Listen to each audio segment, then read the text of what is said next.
What are the top 10 mistakes people make when they're looking at fragrances? Well, first of all, a lot of people do impulse buying. They don't test the juice in their skin. They often don't get a second nose to actually look at the fragrance and see, is this worthy of buying or not? They don't consider middle and top and base notes. Or more importantly, the top notes may be the better part of the fragrance and the base notes are just completely generic. And then they're stuck with the bottle. And so another thing is look at if the fragrance is made off of something you already have. You know, this is where, when it comes to fragrances, a lot of people make the big mistake that basically they look at something for sex appeal, or they go out there and think it's going to smell just like the magazine. You really have to test it on your skin, because I've learned from time and experience, somebody has to back something up. You know, something's too good to be true, it is. And it's good to make money for a celebrity making a fragrance in their mind, because they can go out there and take any scent, anything somebody wants to smell like, make something just a little bit like it, advertise it out there, and they get a lot of money.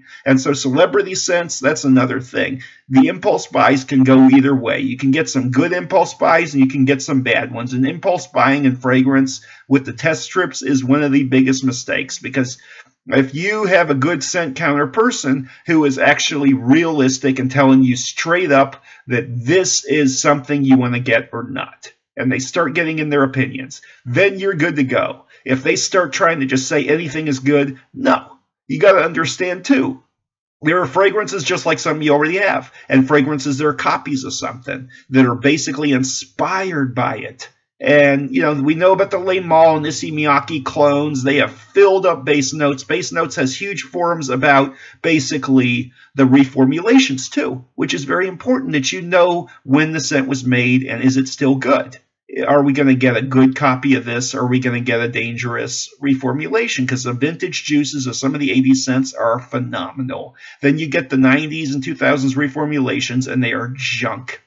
And so this is the other side. And knowing your chemistry, knowing yourself, finding a scent that fits your personality is more important, and something that works for you. You don't just go getting Fierce Cologne and Polo Sport and Le Male and Pure Malt thinking everybody's going to love me now wearing this stuff, because it won't happen like that.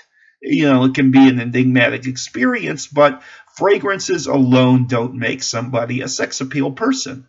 You aren't just suddenly going to draw people to you wearing all this fragrance. You can actually have the opposite effect, which is something a lot of people have learned.